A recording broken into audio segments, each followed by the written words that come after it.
मेरा नाम दीपिका है। मैं एक बड़े से घर में पली बड़ी थी, क्योंकि मैं उस घर की नौकरानी की बेटी थी। वहाँ के लोगों ने मुझे प्यार दिया था और हमेशा उन्होंने अपनी बेटी के साथ मुझे उसकी सेवा करने के लिए रखा था।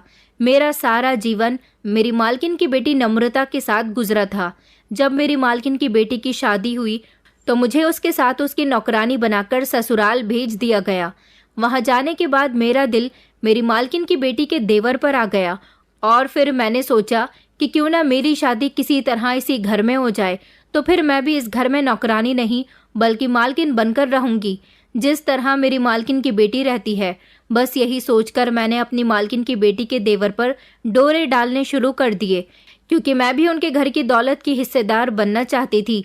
जैसे तैसे मेरी शादी तो उसके साथ हो गई थी, मगर शादी के बाद मुझ पर एक ऐसी सच्चाई खुली जिसे सुनकर मेरे पैरों तले से जमीन निकल गई थी, क्योंकि मेरा पति तो मैं और नम्रता छत पर खूब जोर जोर से हंसकर बातें कर रहे थे। हम दोनों की उम्र उस समय सिर्फ 9 साल थी। नम्रता सिर्फ मुझसे 3 महीने छोटी थी। कई सालों पहले मेरी माँ यहाँ पर नौकरी करने के लिए आई थी। ये बहुत बड़ा सा बंगला था और इन लोगों ने मेरी माँ पर बहुत सारे एहसान किए थे। सारी जिंदगी मेरी माँ ने इन लोगों का नमक खाया था और इन लोगों की सेवा की थी, इसलिए इन लोगों ने मुझे बिल्कुल अपनी बेटी की तरह पाला था। नम्रता अपने माता पिता की इकलौती बेटी थी, जबकि मैं भी अपनी माँ की इकलौती बेटी थी। मेरी माँ ने मुझे अकेले ही पाला था, क्योंकि जब मैं 6 महीने की थी मेरे पिता तभी मुझे इस दुनिया से छोड़कर चले गए थे और मेरी माँ ने लोगों के कहने पर भी सिर्फ मेरी खातिर दूसरी शादी नहीं की थी और वो इस घर में मुझे लेकर आ गई थी। यहाँ के मालिक मालकिन ने मेरी मम्मी पर तरस खाकर उन्हें नौकरी दे दी थी और इस तरह मेरी मम्मी ने इन लोगों की खूब सेवा की। कई साल इसी तरह से गुजर गए थे। नम्रता और मेरी बचपन से ही एक गहरी दोस्ती थी। हम दोनों एक साथ एक ही स्कूल में जाया करते थे, क्योंकि मेरी पढ़ाई का पूरा खर्चा मालकिन उठाया करती थी। वो ये बात अच्छी तरह से जानती थी कि हम दोनों एक दूसरे के साथ बिल्कुल फ्रेंड्स की तरह रहते हैं और एक दूसरे के बिना हम दोनों खाना भी नहीं खाते। इसलिए उन लोगों ने मुझे अपनी बेटी से कभी भी कम नहीं समझा था। मैं और नम्रता अपनी जिंदगी में बहुत खुश थे, मगर एक बात जरूर थी, नम्रता बचपन से ही बेवकूफ़ थी। वो एक ऐसी आदत की लड़की थी जो उससे जैसा भी कहता था वो उसे बिना सोचे समझे ही मान लिया करती थी। अगर कोई उसे आसानी से बेवकूफ़ बना देता तो वो बन जाती थी। लोगों की बातों में आना उसकी आदत थी। उसको उसके माता पिता बहुत समझाते थे कि लोगों की बातों में आसानी से मत आया करो, मगर वो तो ऐसी थी कि अगर कोई उससे हंसकर बात कर लिया करता था या फिर उसकी थोड़ी सी तारीफ कर दिया करता था तो वो उसके लिए अपनी जान भी देने को तैयार हो जाती थी। बचपन से लेकर जवान होने तक का सफ़र नम्रता का बड़ा ही बेवकूफ़ी भरा गुजरा था। मैं जब 15 साल की हुई तो मेरी माँ मुझे इस दुनिया से छोड़कर चली गई। मैं अपनी माँ के मरने पर बहुत रोई थी, क्योंकि सारी जिंदगी मैंने ना तो अपने किसी रिश्तेदार को देखा था और ना ही मैं किसी को जानती थी। जब से आँख खोली थी और जब से होश संभाला था सिर्फ अपनी माँ को ही अपना सब कुछ मानती थी। मगर माँ के मरने के बाद इस घर के लोगों ने मुझे बहुत सहारा दिया था और कहा था कि ऐसा नहीं है कि तुम्हारी माँ इस दुनिया से चली गई तो हम लोग तुम्हारा ख्याल नहीं रखेंगे या फिर तुम्हारे साथ कोई गलत बिहेव करेंगे। जिस तरह से तुम बचपन से लेकर अब तक यहाँ पर रहती आई हो तुम्हारे साथ बिल्कुल वैसा ही होगा। तुम्हारी माँ ने सारी जिंदगी हमारी सेवा की है। वो हमारे घर की एक पुरानी नौकरानी है, इसलिए हम तुम्हारी जिंदगी की आगे की जिम्मेदारी खुद उठाते हैं। जब तक हम तुम्हारी शादी किसी अच्छे परिवार में नहीं करवा देते तब तक हमारी जिम्मेदारी पूरी नहीं होगी, बल्कि हम तो तुम्हारी शादी के बाद भी तुम्हें अपनी बेटियों की तरह ट्रीट करेंगे। तुम जानती हो कि हमने कभी अपनी बेटी और तुम में किसी तरह का कोई फर्क नहीं समझा है, इसलिए तुम अपनी माँ की कमी कभी भी महसूस मत करना। इस तरह मेरा बचपन से लेकर जवान होने तक का सफ़र बहुत अच्छा और खुशहाल गुजरा था। इस घर में मैं अपनी माँ की जगह नौकरानी का काम किया करती थी। हाँ, मगर जिस तरह मेरी माँ घर के काम का सारा लोड अपने कंधों पर उठाती थी, मुझ पर इतना काम नहीं डाला गया था। मैं सिर्फ खाना बनाया करती थी। मैं कॉलेज जाती थी, इसीलिए कमरे में जाकर अपनी पढ़ाई भी किया करती थी। खाना बनाना मेरी अपनी खुशी था। मैं किसी की जोर ज़बरदस्ती में ये काम नहीं करती थी। मुझे खाना बनाने का शुरू से ही बहुत शौक था, क्योंकि मैंने अपनी माँ को ज़्यादातर खाना बनाते हुए देखा था और मेरे हाथ का खाना घर के सारे लोगों को पसंद भी बहुत आता था। नम्रता और मैं अपनी हर बात एक दूसरे के साथ शेयर किया करते थे। मेरी माँ के मरने के बाद इन लोगों ने कभी भी मुझे उनकी कमी महसूस नहीं होने दी थी। बल्कि माँ के मरने के बाद तो इन लोगों ने मेरा और भी ज्यादा ध्यान रखा था। मैं मालकिन को बड़ी माँ कहकर बुलाया करती थी क्योंकि वो मुझसे अपनी बेटियों की तरह प्यार किया करती थी। कई साल इसी तरह से गुजर गए थे। बड़ी माँ मुझसे कहा करती थी कि तुम हमेशा नम्रता के साथ रहा करो, तुम जानती हो ना कि वो कितनी बड़ी स्टूपिड है। बड़ी माँ मुझे अच्छी तरह से जानती थी। वो मुझे अपनी बड़ी बेटी समझा करती थी और मैं बिल्कुल अपनी माँ की ही तरह समझदार थी।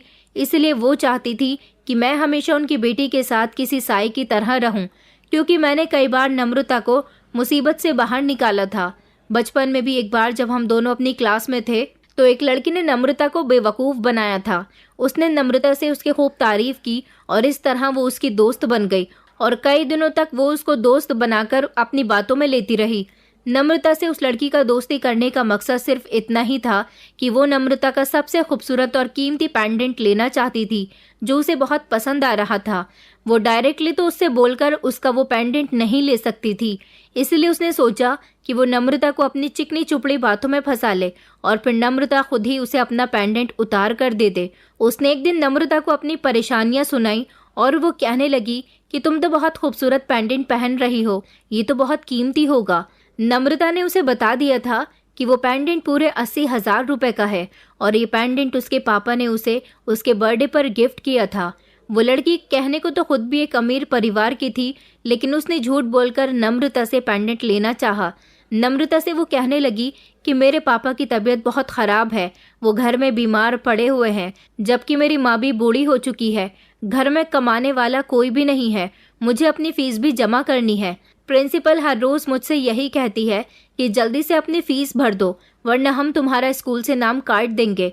वो रो रो कर ये बात नम्रता को बता रही थी और उससे कह रही थी कि काश मेरे पास तुम्हारे जैसा ऐसा पेंडेंट होता तो मैं उसे बेचकर जल्द से जल्द अपनी स्कूल की फ़ीस जमा करवा देती और अपने पापा का भी इलाज करवा देती। नम्रता उसकी बातों में आ गई थी और उसने अपना पेंडेंट उतार कर उसे दे दिया। उस लड़की ने नम्रता से कहा था कि तुमने मुझे पेंडेंट दिया है, ये बात किसी को मत बताना। इसलिए नम्रता अपना गला छुपाए छुपाए फिरती थी क्योंकि घर वाले ये बात नोटिस करते थे कि वो अपने गले में पेंडेंट पहन रही है या नहीं, क्योंकि एक बचपन से ही वो उस पेंडेंट को पहनती आई थी।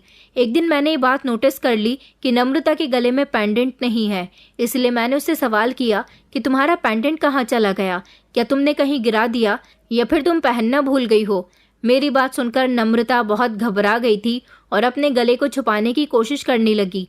उसके चेहरे पर आता हुआ पसीना और उसके चेहरे पर आने वाली घबराहट देखकर मैं समझ गई थी कि उसने ज़रूर कोई बेवकूफ़ी दिखा दी है। मैंने कहा कि मुझे बताओ तुम्हारा पेंडेंट कहाँ है, क्या तुम मुझसे कुछ छुपा रही हो। मैंने उसे तसल्ली दिलाई थी कि तुम मुझे इस बारे में बता सकती हो। मेरे जिद करने पर मुझे नम्रता ने बता दिया था कि उसने उस लड़की की मजबूरी सुनकर अपना पेंडेंट उसे दे दिया है। मैंने कहा था कि तुमने कितनी बड़ी बेवकूफ़ी कर दी है, तुम नहीं जानती कि वो पेंडेंट तुम्हें तुम्हारे पापा ने बर्थडे में गिफ्ट दिया था, वो तुम्हारे लिए बहुत कीमती था। तुम्हें इस तरह से उस लड़की को वो पेंडेंट नहीं देना चाहिए था। मेरी बात सुनकर नम्रता रोने लगी और कहने लगी कि प्लीज़ इस बारे में मम्मी पापा को मत बताना। उस समय हम दोनों छोटे थे और हम अपनी उम्र से ज़्यादा बड़ा कोई फैसला नहीं कर सकते थे, इसलिए मैंने बड़ी माँ और अंकल को जाकर सब कुछ बता दिया था। उन्हें नम्रता की इस बेवकूफ़ी और भोलेपन पर गुस्सा तो बहुत आया था, लेकिन फिर उन्होंने मुझसे कहा कि तुम स्कूल में जाकर उस लड़की से पेंडेंट मांग लेना। अगर वो लड़की तुम्हें पेंडेंट दे देती है तो ठीक है, और अगर नहीं दिया तो फिर हम लोग उस लड़की के साथ ज़बरदस्ती नहीं कर पाएंगे, क्योंकि हमारी बेटी ने अपनी मर्जी से वो पेंडेंट उसे दिया है। भले ही हमारी बेटी उस लड़की की बातों में आ गई थी, मगर आगे से तुम्हें हमारी बेटी का बहुत ध्यान रखना है कि वो स्कूल में किसी अनजान से दोस्ती ना करे और ना ही किसी अनजान के साथ ज़्यादा बातचीत करे, क्योंकि वो बहुत जल्दी लोगों की बातों में आ जाती है। मैंने अंकल और बड़ी माँ को भरोसा दिलाया था कि मैं हमेशा नम्रता का ख्याल रखूंगी और आगे उससे इस तरह की कोई गलती नहीं होगी। फिर मैं हमेशा नम्रता के साथ रही और मैंने उसका बहुत ख्याल रखा। वो कभी भी कोई बेवकूफ़ी करने की कोशिश करती तो मैं उसे रोक लिया करती थी और मेरी ये आदत अंकल और बड़ी माँ को बहुत पसंद आई थी। उन्हें मुझसे ज़्यादा कोई भी अपनी बेटी के लिए भरोसेमंद नहीं लगता था। इस तरह मेरा और नम्रता का बचपन एक साथ गुजर गया था और धीरे धीरे हम जवान हो गए थे। हम लोगों की पढ़ाई कंप्लीट हो चुकी थी और अब हम लोगों का ज़्यादातर टाइम घर में ही गुजरता था, क्योंकि नम्रता की बेवकूफ़ी की वजह से बड़ी माँ और अंकल ने हम दोनों को घर से बाहर निकलने की ज़्यादा परमिशन नहीं दी हुई थी। क्योंकि जवानी के समय भी नम्रता एक ऐसी गलती दोबारा कर चुकी थी, जब हम सब लोग बड़ी माँ की दोस्त के बेटे की शादी में गए थे और वहाँ जाने के बाद एक लड़के ने नम्रता को पसंद कर लिया था और वो इशारों से नम्रता को एक तरफ कोने में ले गया था। वहाँ जाने के बाद उसने नम्रता की खूबसूरती की बहुत तारीफ की और उसने कहा कि मैं तुम्हारा दीवाना हो चुका हूँ, क्या तुम मुझे अपना नंबर दे दोगी? मैं कॉल पर तुम्हें अपने दिल का हाल बता दिया करूँगा, तुम्हारा मुझ पर बहुत बड़ा एहसान होगा। बिना कुछ सोचे समझे ही और सिर्फ पहली मुलाकात में 2-3 दिन बातचीत से नम्रता ने उसे अपना मोबाइल नंबर दे दिया था। और जब हम लोग शादी से घर वापस आए तो उस लड़के ने नम्रता के नंबर पर कॉल्स करनी शुरू कर दी, जबकि उस समय नम्रता बाथरूम में कपड़े चेंज कर रही थी और उसका मोबाइल मेरे पास रखा हुआ था। मैंने जब बात की तो उसने नम्रता का नाम लेकर मुझे पुकारा था और वो कहने लगा कि तुम्हारा बहुत बहुत एहसान कि तुमने मुझे अपना मोबाइल नंबर दिया। तब मैंने उस लड़की से बात की और मैं समझ गई थी कि नम्रता इस लड़की की भी बातों में आ गई है और उसे अपना मोबाइल नंबर दे बैठी, क्योंकि वो लड़का नम्रता से प्यार भरी मोहब्बत भरी बातें करके उसे अपने प्यार के जाल में फंसाना चाहता था। मैंने उस लड़के को डांटना शुरू कर दिया और कहा कि तुम्हारी हिम्मत कैसी हुई इस नंबर पर कॉल करने की। उस लड़के ने मुझसे बहस करनी शुरू कर दी कि तुम कौन हो और मेरी नम्रता से बात करवाओ, क्योंकि उसने मुझे अपनी मर्जी से ये नंबर दिया है और उसने कहा था कि मैं उसे कॉल करूंगा तो वो मुझसे बात करेगी। मैं तो अपना सर पकड़कर बैठ गई थी। मैंने नम्रता को बहुत डांट लगाई थी। उसने कहा कि मैंने ये सब इसलिए किया क्योंकि वो मुझसे प्यार भरी बातें कर रहा था और बड़ी मासूमियत के साथ मुझसे नंबर मांग रहा था, तो मैंने उसे अपना नंबर दे दिया। मैंने कहा कि बेवकूफ़ लड़की, अगर तुमसे कोई भी तुम्हारा नंबर मांगेगा तो तुम क्या उसे दे दोगी? तुम नहीं जानती कि ये लड़का तुम्हारा गलत फ़ायदा भी उठा सकता है। जैसे तैसे मैंने नम्रता का उस लड़की से पीछा छुड़वाया था। बड़ी माँ और अंकल को मैंने ये बात पता नहीं चलने दी थी, वरना तो वो नम्रता को बहुत डांटते। इस तरह मैं नम्रता का बहुत ख्याल रखा करती थी, क्योंकि वो कभी भी और किसी भी समय बेवकूफ़ी दिखाने से बाज नहीं आती थी। बड़ी माँ ने अपनी बेटी को इतने लाड प्यार से पाला था कि उसने कभी घर के किसी काम को हाथ तक नहीं लगाया था। उसका काम सिर्फ इतना ही होता था कि पढ़ाई करनी और सारा दिन घर में आराम करना और इधर उधर टहलना, जबकि मैं घर में खाना बनाया करती थी और 1-2 काम भी कर लिया करती थी। मुझे इसके बदले में पैसे तो नहीं मिलते थे। हाँ, इन लोगों का इतना एहसान ज़रूर था कि ये लोग बचपन से लेकर अब तक मेरी परवरिश कर रहे थे। फिलहाल जिंदगी इसी तरह से गुजर रही थी, लेकिन अब हम दोनों जवान होने लगे थे। नम्रता बहुत ज़्यादा खूबसूरत थी, इसलिए उसके रिश्ते भी आना शुरू हो गए थे। मगर बड़ी माँ और अंकल को इसी बात का डर था कि अगर उन्होंने नम्रता की शादी कर दी और ससुराल में जाने के बाद भी नम्रता ने कोई बेवकूफ़ी दिखाई तो इस तरह उसका घर बर्बाद हो सकता है। इसलिए वो लोग अभी उसकी शादी करने के बारे में गहरी सोच विचार में पड़े हुए थे। मगर अंकल का कहना था कि अभी हमारी बेटी के रिश्ते आ रहे हैं तो हमें उसकी शादी कर लेनी चाहिए। लोग नम्रता की खूबसूरती की बहुत तारीफ करते हैं और इसी वजह से उसके रिश्ते भी आ रहे हैं। बड़ी माँ कहती थी कि भगवान ने हमारी बेटी को खूबसूरती तो भरपूर दी है, अगर भगवान इसे थोड़ी सी अकल भी दे देता तो आज हमें इसकी शादी करने के बारे में इतने सोच विचार न करने पड़ते। नम्रता को अब इसी तरह के ताने पड़ने लगे थे और अब वो बहुत ज़्यादा परेशान रहने लगी थी, क्योंकि उसकी शादी की उम्र थी। इस तरह तो उसके माता पिता उसे घर में नहीं बिठा सकते थे। एक न एक दिन तो उनको उसकी शादी करनी ही थी, इसलिए उनके कुछ रिश्तेदारों ने उनको बिल्कुल यही बात समझाई थी और फिर उन्होंने अपनी बेटी की शादी करने का फैसला कर लिया था। मगर कहीं ना कहीं वो इस बात से बहुत परेशान थे कि शादी के बाद उनकी बेटी का क्या बनेगा, कहीं शादी के बाद उसका घर जल्द ही न उजड़ जाए। और फिर इस दौरान नम्रता के लिए एक बहुत बड़े बिजनेसमैन के बेटे का रिश्ता आया था। उन लोगों ने नम्रता को शादी में देखा था और वो लोग नम्रता को अपने घर की बहू बनाना चाहते थे और अंकल पर बहुत जोर डाल रहे थे कि वो अपनी बेटी की शादी उनके बेटे के साथ कर दे। वो इसी डर की वजह से नम्रता की शादी नहीं कर रहे थे, मगर उनको लोगों ने ये भी तसल्ली दी थी कि हो सकता है कि शादीशुदा जिंदगी में कदम रखने के बाद नम्रता सही और समझदार लड़की बन जाए, क्योंकि बहुत सी लड़कियां जो शादी से पहले बचपना जाहिर करती हैं वो शादी के बाद जिम्मेदारियों में घिरकर समझदार बन जाती हैं और नम्रता भी शादी के बाद ज़रूर बदल जाएगी। उन लोगों की बात बड़ी माँ और अंकल को बिल्कुल ठीक लगती थी, इसलिए उन्होंने नम्रता का रिश्ता उस बिजनेसमैन के बेटे के साथ तय कर दिया। मगर मैं हैरान तो उस समय हुई थी जब वो लोग रिश्ता पक्का करने के लिए यहाँ आए थे। तभी वो नम्रता के लिए ढेर सारे जेवर और कपड़े लेकर आए थे और बहुत सारे गिफ्ट्स भी थे। लड़का भी बहुत हैंडसम था और वो लोग बहुत अमीर थे। मेरी तो उन लोगों को देखकर आंखें फटी की फटी रह गई थी, क्योंकि वो लोग नम्रता से बहुत प्यार कर रहे थे। नम्रता को देखकर मेरी आंखों में भी शादी के सपने सजने लगे थे और मैं चाहती थी कि मुझे भी ऐसे ही ससुराल मिले। मगर इस घर में रहते हुए मैं ये भूल जाती थी कि मैं भले ही इस घर में रहती हूँ, लेकिन मैं रहूंगी तो इस घर की नौकरानी ही। इसलिए ये ख्याल तो मैं अपने दिल में ही दबा लिया करती थी कि मुझे भी नम्रता के जैसे ही ससुराल मिलेगी, क्योंकि अमीर लड़कियों के रिश्ते हमेशा अमीर परिवार में लगते हैं, जबकि मैं तो गरीब नौकरानी की बेटी थी। मेरी शादी तो किसी गरीब परिवार के लड़के के साथ ही होनी थी, या फिर ऐसा होता कि मेरी शादी किसी मेरे ही क्लास के लड़के से हो जाती। इससे ज्यादा बड़े सपने मैं नहीं देख सकती थी। अभी तो मैं इन लोगों के काम आ रही थी, क्योंकि मैं उनकी बेटी के हमेशा साथ रहती थी और उसका ख्याल रखती थी। अब जब नम्रता अपनी ससुराल की हो जाएगी तो ना जाने मेरा इस घर में क्या होगा। मैं तो अकेली रह जाऊंगी। सारा दिन मैं यही सब सोचती रहती थी। नम्रता की ससुराल में उसके होने वाले सास ससुर, पति और सिर्फ उसका एक छोटा भाई था, और वो लोग इतने अमीर थे कि उनके घर में दुनिया की हर चीज मौजूद थी। वहां पर तो नम्रता के लिए इस घर से भी ज्यादा आराम था। मैं हमेशा यही सब सोचती रहती थी। नम्रता का रिश्ता तय हुए पूरे 5 महीने गुजर गए थे। इस बीच नम्रता का होने वाला पति उससे फोन पर बात करने लगा था। वो उससे बात करता तो वो खूब हंसती थी। अब ना जाने क्यों मुझे नम्रता से जलन महसूस होने लगी थी, क्योंकि वो तो पहले से ही एक अच्छी जिंदगी गुजार रही थी। अब और ज्यादा बेहतर जिंदगी गुजारने के लिए अपनी ससुराल जाने वाली थी, और एक मैं थी जिसने सारी जिंदगी इस घर में नौकरानी बनकर गुजारी थी और आगे भी नौकरानी ही बनकर जिंदगी गुजारनी थी। अब मैंने नम्रता का ध्यान रखना बंद कर दिया था और उसकी बेवकूफ़ी भरी हरकतों पर मैं उसे रोकती टोकती भी नहीं थी, क्योंकि वो अपने होने वाले पति के साथ भी बेवकूफ़ी भरी बातें करती थी। एक दिन उसका होने वाला पति फ़ोन पर उससे कह रहा था कि तुम शादी के बाद मेरे घर वालों को अपने घर वालों की तरह समझना और मुझे भी खूब प्यार करना। उसकी बात सुनकर नम्रता कहने लगी, लेकिन मैं आपके घर वालों का ख्याल कैसे रख सकती हूँ, क्योंकि मुझसे तो खाना बनाना तक नहीं आता। उसकी बात सुनकर वो हंसने लगा था और कहने लगा था कि तुम तो बहुत मासूम हो।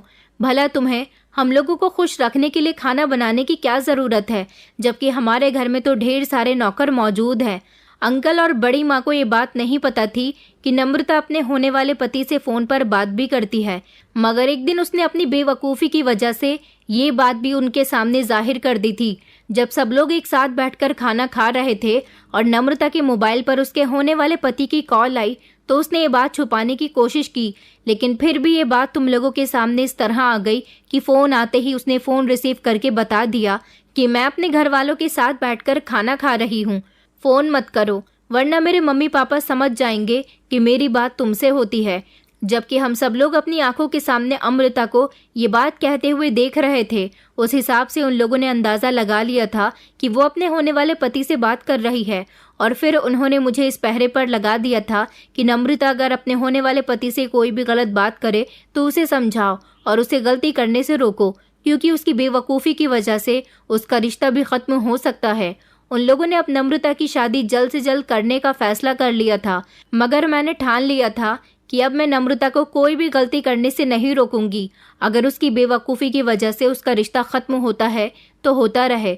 उसकी शादी होने में मेरा तो कोई फ़ायदा नहीं था। जो कुछ था वो उसको ही मिलने वाला था।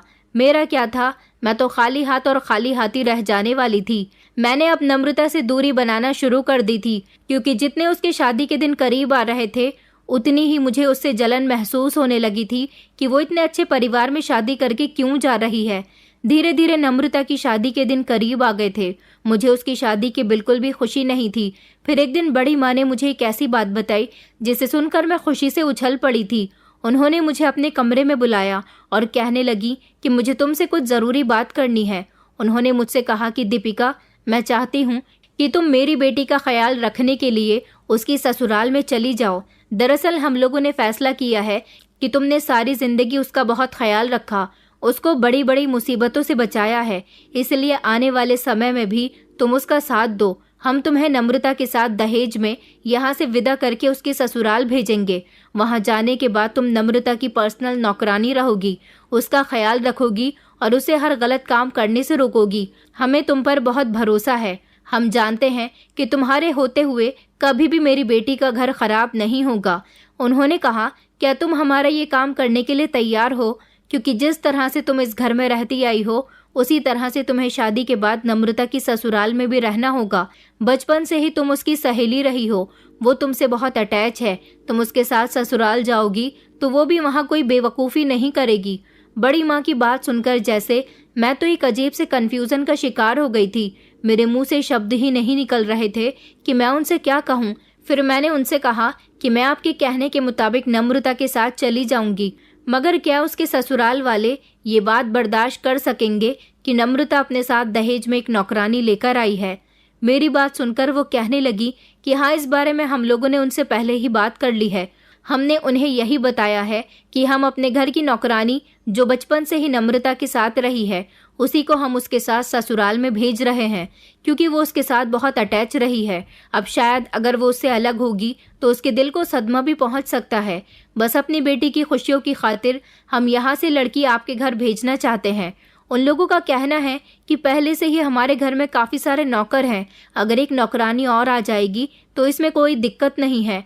बड़ी माँ ने मेरे कंधे पर हाथ रखा और कहने लगी कि तुम्हें वहाँ जाकर भी यही जैसा सुख मिलेगा, क्योंकि हम लोगों ने उनसे बात कर ली है कि तुम हमारे घर की नौकरानी की बेटी नहीं बल्कि हमारी ही फैमिली का एक मेंबर हो, इसलिए वो तुम्हारा बहुत ख्याल रखेंगे। बड़ी माँ की बात सुनकर मैं बेफिक्र हो गई थी, क्योंकि मैं भी उस घर में अब नम्रता के साथ साथ जाने वाली थी। मैं ये तो नहीं जानती थी कि ये खुशी मेरे दिल में क्यों आ रही है। हाँ, मगर इतना ज़रूर जानती थी कि वहाँ जाने के बाद मुझे भी अपना मकाम नम्रता के जैसा करना है। मैं भी उस घर में एक मालकिन की तरह रहना चाहती हूँ। और फिर कुछ समय गुजरने के बाद नम्रता की शादी हो गई। वो विदा होकर अपनी ससुराल आ गई थी और उसके साथ साथ मुझे भी भेज दिया गया था। उसकी ससुराल जाकर तो मेरी आंखें फटी की फटी रह गई थी, क्योंकि ये घर नहीं बल्कि कोई बड़ा सा महल था और यहाँ पर सब लोग नम्रता को बिल्कुल महारानियों की तरह ट्रीट कर रहे थे। उसका इतना ख्याल रख रहे थे कि कहीं वो ज़मीन पर पैर रखे तो उसका पैर गंदा ना हो जाए। कुछ ही दिनों में नम्रता इन सब लोगों की चहीती बहू बन गई थी और मुझे ये सब कुछ देख देख कर गुस्सा आता रहता था। मैं ऊपर वाले से यही प्रार्थना करती थी कि क्या मैं ये सब डिजर्व नहीं करती? क्यों मुझे एक नौकरानी बनाकर इस दुनिया में भेजा था? काश मैं नम्रता की जगह होती तो आज मैं भी इस घर में इन लोगों की चहीती बन जाती। जबकि नम्रता तो एक बेवकूफ़ सी लड़की थी। मैं एक पढ़ी लिखी और समझदार लड़की थी जो हर काम समझदारी से करती थी, मगर इन लोगों को मेरी समझदारी कहीं भी दिखाई नहीं दे रही थी। इन लोगों को तो बस हमेशा अपनी बहू ही दिखाई दिया करती थी।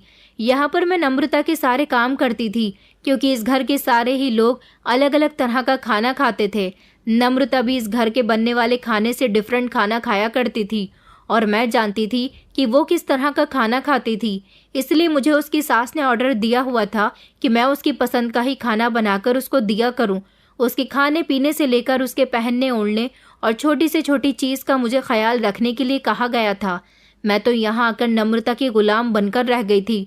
नम्रता तो एक मासूम लड़की थी, उसे ये बात अभी तक पता नहीं चली थी कि मैं उससे जलन महसूस करने लगी हूँ, जबकि वो मुझे और अपने पति के बीच की भी सारी बातें आसानी से बता दिया करती थी और इन बातों को सुनकर मुझे उससे और भी ज़्यादा जलन होती थी।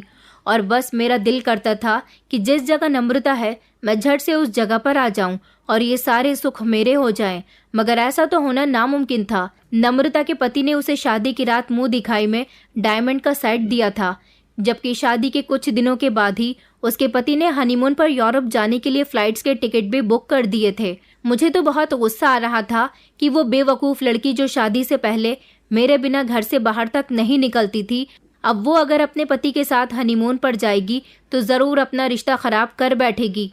मुझे रह रहकर गुस्सा आता था और बस मेरा मन करता था कि मैं नम्रता के साथ कुछ ऐसा कर दूं जिससे वो मेरे रास्ते से हट जाए और मैं उसकी जगह पर आ जाऊं। मगर शायद ऐसा करना मेरे लिए बहुत मुश्किल था, क्योंकि उसका पति जान चुका था कि वो बेवकूफ़ लड़की है। उसे उसकी यही सादगी, भोलापन और बेवकूफ़ीपन बहुत ज़्यादा पसंद आया था और वो अपनी पत्नी के इसी रूप के साथ बहुत खुश था। एक दिन नम्रता का पति उससे कह रहा था कि आज तुम मेरी पसंद की ब्लू वाली साड़ी पहनकर अच्छे से तैयार हो जाओ, हम बाहर घूमने के लिए चलते हैं। नम्रता अपने पति के कहने के मुताबिक अलमारी से ब्लू कलर की साड़ी निकाल रही थी, जब मैं उसके पति के कमरे से जाते ही फौरन कमरे के अंदर चली गई और जाकर उससे कहने लगी कि ये तुम कैसी बेवकूफ़ी कर रही हो, तुम पर ब्लू कलर तो अच्छा भी नहीं लगता, तुम ये साड़ी मत पहनो, इस कलर में तुम अच्छी नहीं लगती, तुम मेरी पसंद की साड़ी पहनो। मैंने उसे येलो कलर की एक सिंपल सी साड़ी पहनने के लिए कह दिया था, जो कि देखने में ज़्यादा अच्छी नहीं थी। मुझे लगा था कि शायद ऐसा करने से उसके और उसके पति के बीच गलतफहमियां आने की शुरुआत हो जाएगी, मगर उसके पति ने तो उसकी साड़ी बदलकर पहनने पर भी कोई गुस्से वाला रिएक्शन नहीं दिया था, बल्कि उसे येलो कलर की साड़ी में देखकर वो कहने लगा कि अच्छा हुआ तुमने ये साड़ी पहन ली, ये तुम पर ब्लू वाली साड़ी से भी ज़्यादा अच्छी लग रही है। मैंने उन दोनों के बीच कई बार मिसअंडरस्टैंडिंग क्रिएट करने की कोशिश की थी, मगर हर बार मैं नाकामयाब रही थी। लेकिन फिर एक दिन मुझे ये समझ आया कि क्यों ना मैं नम्रता के देवर पर डोरे डालना शुरू कर दूं। आखिरकार वो भी तो जवान और खूबसूरत है और कुंवारा है, हो सकता है कि वो मेरे प्यार के जाल में फंस जाए और इस तरह मेरी शादी उसके साथ हो जाए, तो मैं भी नम्रता के साथ साथ इस घर में ऐश करूंगी। इस घर में मुझे सारे ही लोग नम्रता की तरह प्यार करेंगे और जिस तरह नम्रता इस घर की मालकिन है, उसके बाद मैं भी इस घर की मालकिन बन जाऊंगी, इस प्रॉपर्टी की हकदार हो जाऊंगी और बहुत अमीर बन जाऊंगी। अंकल और बड़ी माँ तो मेरी शादी किसी ऐसे परिवार में नहीं करवाएंगे। क्यों ना मैं खुद ही अपनी मर्जी से नम्रता के देवर को फंसाकर शादी कर लूं। मुझे वैसे भी अब किसी के बारे में नहीं सोचना था, क्योंकि इस तरह सारी जिंदगी तो मैं नम्रता की नौकरानी बनकर नहीं रह सकती थी। अब मुझे सिर्फ अपने बारे में सोचना था, जिससे मुझे खुशी मिल सके। इसलिए मैंने नम्रता के देवर पर डोरे डालना शुरू कर दिए। मगर एक बात जो मेरे सामने आई थी वो ये थी कि नम्रता का देवर कबीर किसी और लड़की को पसंद करता था। मुझे कबीर से ऐसी उम्मीद बिल्कुल भी नहीं थी कि वो किसी और लड़की को भी पसंद करता है, बल्कि वो तो देखने में बहुत ज़्यादा सीरियस और सीधा सा मर्द था। क्या ऐसे भी लड़के दूसरी लड़कियों को पसंद करते हैं?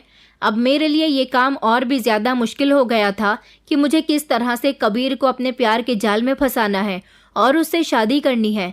मैं बहाने बहाने से कबीर के कमरे में जाया करती थी और उसे अपनी अदाओं के जाल में फंसाने की कोशिश करती थी। मैं चाहती थी कि मेरी खूबसूरती देखकर वो मुझ पर अट्रैक्ट हो, मगर उस पर तो जैसे कोई असर भी नहीं होता था। कबीर और नम्रता के पति में ज़मीन आसमान का फ़र्क था। नम्रता का पति तो उस बेवकूफ़ लड़की पर दीवाना था, जबकि छोटा भाई तो मुझे नज़र उठाकर भी नहीं देखता था, जबकि मैं उसके लिए उसकी पसंद का खाना बनाया करती थी और बार बार उसकी पसंद के बारे में उससे पूछती रहती थी। या पूछती कि तुम्हें कोई काम तो नहीं है या तुम्हें मेरी कोई ज़रूरत तो नहीं है, मगर वो हर बार मुझसे यही कह दिया करता था कि तुम मेरी नौकरानी नहीं बल्कि मेरी भाभी की नौकरानी हो, तुम मेरे काम क्यों करोगी। एक दिन तो मैंने उसे हंसकर कह दिया था कि मुझे तुम्हारे सारे काम करना अच्छा लगता है। उसने मेरी बात को सुनकर इग्नोर कर दिया था, कोई भी जवाब नहीं दिया था। मैं देखती थी कि वो चोरी चुपके किसी लड़की से बातें किया करता था। ये वही लड़की थी जिससे वो प्यार करता था, क्योंकि कई बार मैंने उसे फ़ोन पर प्यार भरी बातें करते हुए सुना था। मैं चाहती थी कि वो यही सारी प्यार भरी बातें मुझसे भी किया करे, इसलिए अब मैंने कबीर पर और ज़्यादा ध्यान देना शुरू कर दिया था। मैं बार बार कबीर के कमरे में जाकर उससे बातें करने की कोशिश करती थी, उससे जान पहचान और दोस्ती बढ़ा रही थी, पर धीरे धीरे मैंने उसके साथ फ्रेंडशिप कर ली थी। मेरा ऐसा करने का मकसद यही था कि वो मेरी बातों का आदी हो जाए और फिर मैं उसे अपने काबू में कर लूँ। मैं उससे पूछती थी कि तुम्हें कैसी लड़कियाँ पसंद है, तो वो मुझे बताता कि मुझे कैसी लड़कियां नहीं बल्कि एक ही लड़की पसंद है जिसे मैं बहुत प्यार करता हूँ। उसने मुझे उस लड़की का नाम तो नहीं बताया था, मगर मैं समझ गई थी कि वो उसी लड़की की बात कर रहा है जिससे वो फ़ोन पर बातें करता था। मैंने किसी भी तरह से कबीर को उस लड़की से दूर रखने की कोशिश की, क्योंकि जब वो घर आता तो मैं कबीर के पास बार बार उसके कमरे में जाती रहती थी और जितना ज़्यादा हो सकता उसे अपनी बातों में उलझाए रखती थी ताकि वो उस लड़की की कॉल रिसीव ना करे। उसको मैंने अपनी इतनी आदत डाल दी थी कि वो अब धीरे धीरे उस लड़की से बात करना बंद कर रहा था, मगर उसके दिल से मोहब्बत अभी भी नहीं निकल पा रही थी और ना ही मैं अपनी मोहब्बत उसके दिल में डाल पा रही थी। मेरी समझ नहीं आ रहा था कि मैं क्या करूं, क्योंकि मैं जिस दिन से यहाँ पर आई थी अपने हर प्लान में नाकामयाब रही थी, मगर मुझे कुछ भी करके इस घर में अपनी जगह बनानी थी। मैं जानती थी कि कबीर जब तक मेरी मोहब्बत के जाल में नहीं फंसेगा मुझसे शादी नहीं करेगा और उसे अपनी मोहब्बत में फंसाना मेरे लिए एक बहुत मुश्किल काम था। इसलिए अब मैंने एक ऐसा प्लान बनाया जो 100% असरदार होने वाला था। एक रात मैंने बहाने से कबीर को अपने कमरे में बुलाया, ये कहकर कि मुझे इस समय तुमसे इम्पोर्टेंट बात करनी है। उस समय रात के 2 बज रहे थे। कबीर मेरा अच्छा दोस्त बन गया था, इसलिए वो मेरे एक बार के बुलाने पर ही मेरे कमरे में आ गया था। मैंने हंगामा मचाना शुरू कर दिया और अपना दुपट्टा एक तरफ को फेंककर मैं जोर जोर से चिल्लाने लगी कि बचाओ बचाओ, ये मेरी इज्जत पर हाथ डाल रहा है, कोई तो मुझे बचाओ। शोर की आवाज़ सुनकर सब लोग मेरे कमरे की तरफ आ गए थे। सब लोग मेरी उजड़ी हुई हालत और मेरी आंखों से निकलते हुए आंसू देखकर यही समझ रहे थे कि कबीर ने मेरी इज्जत खराब करने की कोशिश की है। मैं तो नम्रता के गले लग गई और सब लोगों से रो रो कर कहने लगी कि इसने मेरी इज्जत खराब करने की कोशिश की है। सब लोगों को इस बात पर यकीन आ गया था, जबकि कबीर कह रहा था कि ये झूठ बोल रही है, मैंने ऐसा कुछ भी नहीं किया। मैंने कहा कि भला बताइए, मैं यहाँ आप लोगों की नौकरानी नहीं बल्कि नम्रता की नौकरानी हूँ, तो फिर ये आदमी मेरे कमरे में आधी रात के समय क्या करने आया है? इसे क्या हक बनता है कि ये आधी रात के समय मेरे कमरे में आकर मेरे साथ ये सब कुछ करे? इस बात का डर मैंने सब लोगों के दिलों में बैठा दिया था कि मैं अब बदनाम हो जाऊंगी, मुझसे शादी कौन करेगा? मैं ये कहकर फूट फूट कर रो रही थी।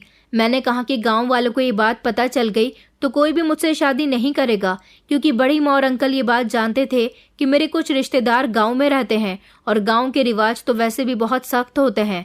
मैं अपने रिश्तेदारों को जानती तो नहीं थी, मगर मैंने उन लोगों के नाम को अपने इस प्लान में ट्राई किया था। बड़ी माँ और अंकल भी अगले दिन यहाँ पर आ गए थे, क्योंकि नम्रता ने फ़ोन करके उन्हें मेरे बारे में सब कुछ बता दिया था।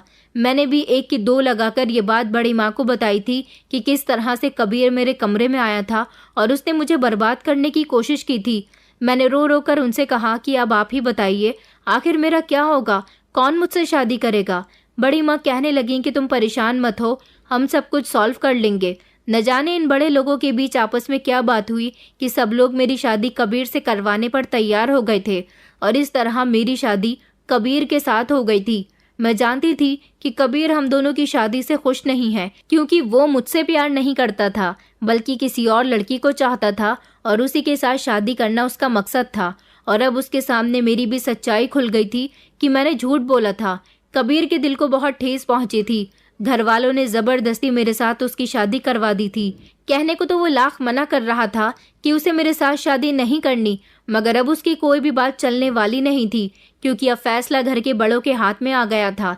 इस तरह मैं इस घर की बहू बन गई थी और मैं कबीर की पत्नी बनकर उसके कमरे में बैठी हुई उसके आने का इंतजार कर रही थी। मैं जानती थी कि कबीर मेरी शक्ल भी नहीं देखना चाहता, मगर मैंने प्लान पहले से ही बनाया हुआ था कि मुझे कबीर से क्या कहना है। कबीर कमरे के अंदर आया तो उसका चेहरा लटका हुआ था। मैंने रोते हुए उससे कहा कि मुझे माफ़ कर दो कबीर, मैंने ये सब कुछ तुम्हारे साथ जानबूझकर नहीं किया, बल्कि इसलिए किया है कि दुनिया में मेरा अपना कोई भी नहीं है। मुझे तुम पसंद आ गए थे, मैं तुमसे प्यार करती थी, सिर्फ तुम्हें पाने के लिए मैंने ये सब कुछ किया। मैं जानती हूँ कि तुम मुझे पसंद नहीं करते, लेकिन मैं तुमसे बहुत प्यार करती हूँ। सारी जिंदगी मैंने अपनों के प्यार के बिना गुजारी है। मैं तुमसे प्यार करती थी, इसलिए बदले में तुम्हारा प्यार भी पाना चाहती थी। बस मैंने इसीलिए ये सब कुछ किया है। मेरी बात सुनकर कबीर कहने लगा कि तुमने बिल्कुल भी अच्छा नहीं किया, मैं तुम्हें कभी भी माफ़ नहीं करूँगा। तुम नहीं जानती, जिस लड़की से मैं प्यार करता था उसको पाने के लिए मैंने कितने सपने देखे हुए थे, मगर तुमने तो पूरा खेल ही पलट कर रख दिया। कबीर की बातों का मुझ पर कोई फ़र्क तो नहीं हुआ था, मगर हाँ इतना ज़रूर था कि मैंने अपनी मोहब्बत उसके दिल में जगानी शुरू कर दी थी और धीरे धीरे वो उस लड़की को भूलता जा रहा था जिससे वो प्यार करता था। कई दिन इसी तरह से गुजर गए थे। मैं इस घर में बहुत ज़्यादा खुश थी। अभी नम्रता की शादी को 2 महीने हुए थे।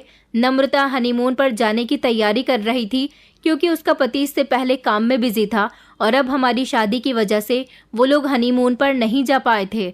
मैंने सोचा कि मेरा पति भी ज़रूर मुझे कहीं ना कहीं हनीमून पर लेकर जाएगा, मगर मेरे पति ने तो अपने मुंह से हनीमून का कोई जिक्र ही नहीं निकाला था, जबकि नम्रता हनीमून पर जा चुकी थी। इस दौरान मैंने कबीर को पूरी तरह से अपना कर लिया था। मैं बहुत खुश थी। मुझे ऐसा लग रहा था जैसे मुझे इस घर की बहू बनने के बाद सारी दुनिया की खुशियाँ मिल गई हैं। अब मैं चाहती थी कि मेरे ससुर के सिर्फ 2 ही बेटे हैं, प्रॉपर्टी इतनी ज़्यादा है कि दोनों भाइयों के बीच आधी आधी भी आएगी तो वो दोनों सारी ज़िंदगी आराम से गुजार सकेंगे। इस घर का सब कुछ अब मेरा हो चुका था और इस घर पर जितना नम्रता का हक था अब उतना ही मेरा हक भी होगा। मैं हनीमून पर जाना चाहती थी, मगर ना जाने क्यों मेरा पति मुझे हनीमून पर लेकर ही नहीं गया।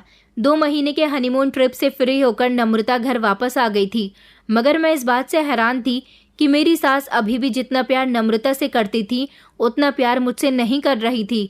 कहने को तो ये दोनों बेटे उनके लिए बराबर थे, मगर फिर वो बहू में भेदभाव क्यों कर रही थी? जितनी खूबसूरत नम्रता थी उतनी ही खूबसूरत मैं भी थी। मेरे अंदर तो कोई कमी नहीं थी, बल्कि ये तो बेवकूफ़ भी थी। मैं तो बहुत समझदार थी, तो फिर मेरे साथ ऐसा क्यों किया जा रहा था? एक दिन मेरी सास शॉपिंग पर गई और वहां से आने के बाद वो नम्रता के लिए पूरी 6 साड़ियाँ लेकर आई थी और उसके लिए सोने का एक ज्वेलरी सेट भी लेकर आई थी। उन्होंने कहा कि मुझे बहुत पसंद आया तो तुम्हारे लिए ले लिया। मुझे लगा कि मेरे लिए भी वो कुछ न कुछ लेकर आई होंगी, मगर उन्होंने मुझे कुछ भी नहीं दिया, सिर्फ एक मामूली सी साड़ी के अलावा। ऐसा नहीं था कि वो लोग मुझसे किसी बात पर नाराज थे। मुझसे तो सब लोग बहुत खुश रहते थे और सबकी खुशी के साथ ही ये शादी हुई थी। तो फिर मेरी सास हम दोनों के बीच इस तरह का भेदभाव क्यों कर रही थी? पर एक दिन तो हद ही हो गई थी जब मेरी सास ने उस बेवकूफ़ लड़की को अपने घर की तिजोरी की चाबी सौंप दी। वो भले ही घर की बड़ी बहू थी, मगर अब तो मैं भी इस घर में आ चुकी थी। मगर उन्हें तिजोरियों की चाबी नम्रता को नहीं देनी चाहिए थी, क्योंकि वो बेवकूफ़ लड़की थी, घर में आसानी से लूटमार करवा सकती थी। मैंने अपनी सास से कह दिया था कि नम्रता बहुत बेवकूफ़ है, इसे तो अक्ल भी नहीं है। आपको नहीं पता कि ये कितने काम बिगाड़ती है। घर की इतनी बड़ी जिम्मेदारी देकर आपने बहुत बड़ी गलती की है। आप ये जिम्मेदारी मुझे दे दोगी तो मैं इसको अच्छी तरह से निभाऊंगी। लेकिन मेरी सास का मेरी बात पर कुछ भी असर नहीं हुआ। मैंने सोच लिया था कि मैं अब इस घर में खामोश होकर नहीं रहूंगी। भला दोनों भाई बराबर थे तो फिर दोनों भाइयों की पत्नियों के साथ भेदभाव क्यों किया जा रहा था? मैंने इस बात पर अपनी सास से एक दिन ऑब्जेक्शन उठा ही लिया। जब वो मार्केट से मेरी जेठानी के लिए सोने के कंगन लेकर आई और अपने भी लेकर आई थी, तो फिर वो मेरे लिए क्यों नहीं लेकर आई? मैंने अपनी सास से कहा कि मुझे आपकी ये बात बिल्कुल भी पसंद नहीं है। आप बड़ी बहू के साथ तो इतने अच्छे से पेश आती हैं, उसकी हर छोटी छोटी चीज़ का ख्याल रखती हो। मैं भी तो इस घर की बहू हूँ, तो आपको मेरी किसी खुशी से कोई मतलब क्यों नहीं होता? क्या मैं आपको दिखाई नहीं देती? क्या मैं आपकी बहू नहीं हूँ? मेरी बात सुनकर वो गुस्सा होने लगी और कहने लगी कि हमने तो तुम्हारे साथ भी किसी तरह की कोई कमी नहीं की, और ये तुम हमसे इतनी ऊंची आवाज़ में बात क्यों कर रही हो? मैंने कहा इसलिए कर रही हूँ क्योंकि आप माँ नहीं बल्कि डायन हैं, जो सिर्फ अपने एक बेटे की खुशी चाहती हैं। दूसरे बेटे और उसकी पत्नी की खुशी से आपको कोई मतलब नहीं है। बड़े बेटे को तो आप लोगों ने हनीमून पर यूरोप भेज दिया, बल्कि छोटे बेटे को तो आपने घर से बाहर निकलकर घूमने के लिए भी नहीं कहा। क्या माँ ऐसी होती है? नहीं माँ, ऐसी बिल्कुल भी नहीं होती। आप तो दोनों बच्चों के बीच फर्क करने वाली माँ हो, और ऐसी माँ को डायन कहते हैं। मेरी बात सुनकर उन्होंने मेरे मुंह पर एक जोरदार थप्पड़ मार दिया और वो मुझे घूरती हुई वहां से चली गई।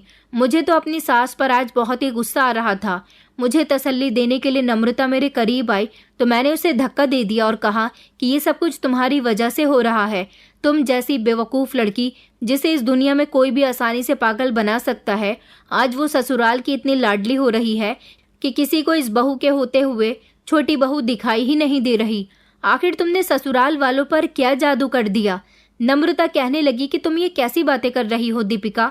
मैंने तो कुछ भी नहीं किया। मैंने उसे कहा कि चली जाओ मेरी आंखों के सामने से, मुझे तुमसे नफरत महसूस होने लगी है। तुम फिक्र मत करो, मैं एक दिन तुम्हें इस घर से निकलवा कर ही रहूंगी, क्योंकि इस सब की वजह तुम ही हो। मैं ये कहकर वहां से अपने कमरे में आ गई थी और फूट फूट कर रोने लगी थी। मुझे नम्रता दुश्मन नजर आती थी।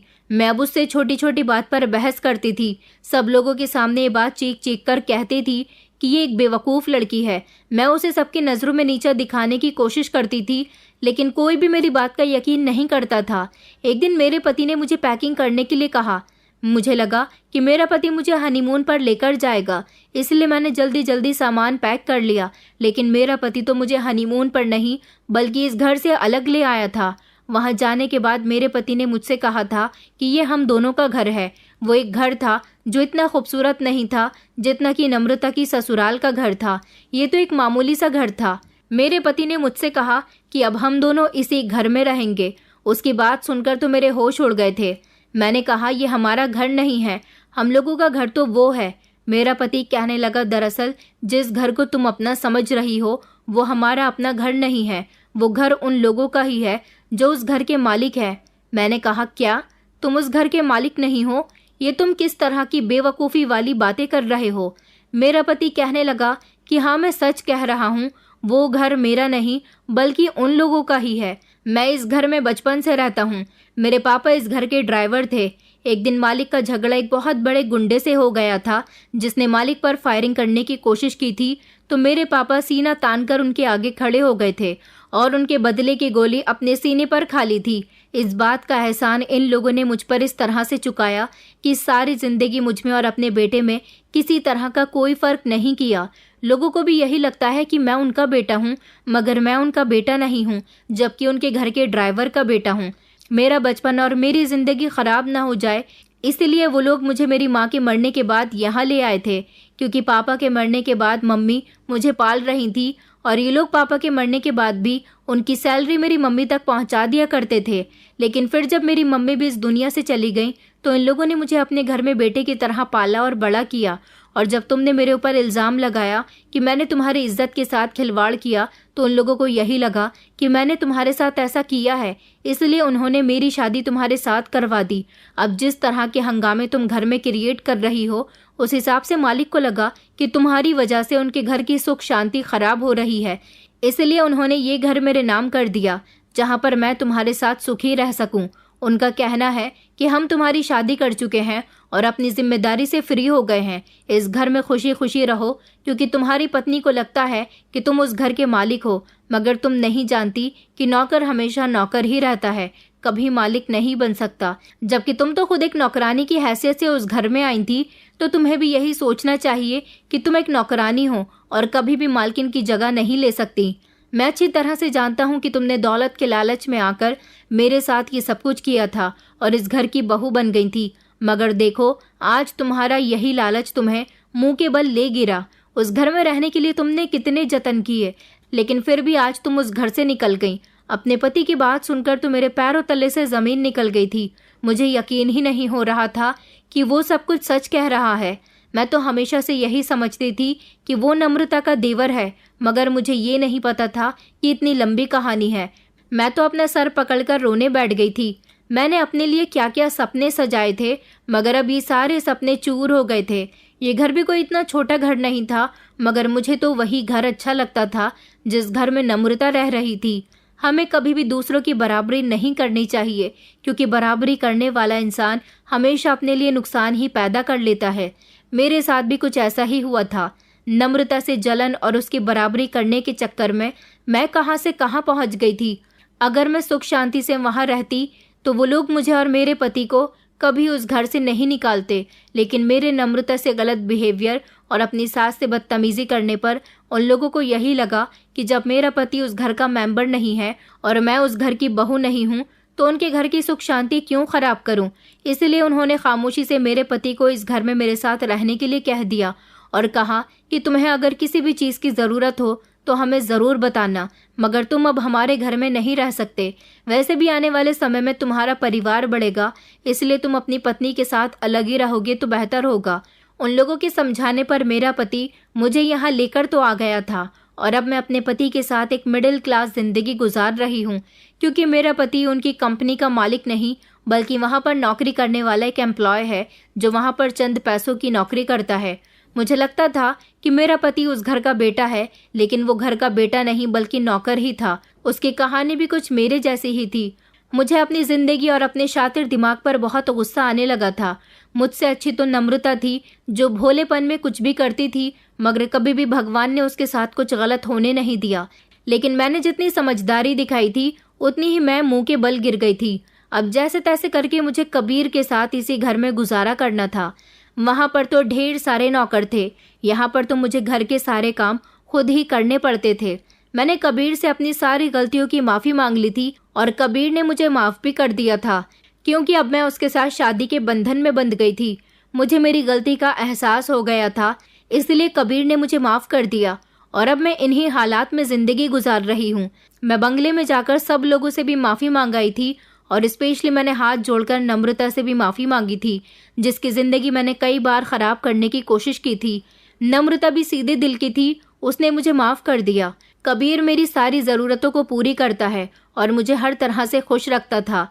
धीरे धीरे हम लोगों के बीच सब कुछ ठीक हो गया था और इस तरह हम दोनों पति पत्नी खुशी खुशी जिंदगी गुजारने लगे। कबीर अपनी पहली मोहब्बत को भी भूल गया और उसने मुझे दिल से माफ़ कर दिया था। इस तरह हम दोनों का रिश्ता अब बहुत अच्छा चल रहा है, क्योंकि समय पर मुझे अपनी गलतियों का एहसास हो गया था। अगर मैं आगे भी अपने दिमाग से चालाकी चलती रहती तो शायद मैं अपने ऐसे हालातों को भी अपने हाथ से गवा देती। कहते हैं ना कि ज़रूरत से ज़्यादा चालाकी करने वाला इंसान अपने पैर पर खुद कुल्हाड़ी मार लेता है। किसी भी इंसान को ज़रूरत से ज़्यादा चालाक नहीं बनना चाहिए, क्योंकि समझदारी भी तभी दिखानी चाहिए जहां पर समझदारी की ज़रूरत हो। बेवजह चालाकी दिखाने वाला इंसान एक समय में अपना बहुत बड़ा नुकसान कर लेता है। दोस्तों, उम्मीद करती हूँ आपको हमारी कहानी पसंद आई होगी। कहानी पसंद आई है तो वीडियो को लाइक करें, चैनल पर नए हैं तो चैनल को सब्सक्राइब करें और हाँ, नोटिफिकेशन बेल को ज़रूर दबाएं ताकि अगली अपडेट सबसे पहले आपको मिले।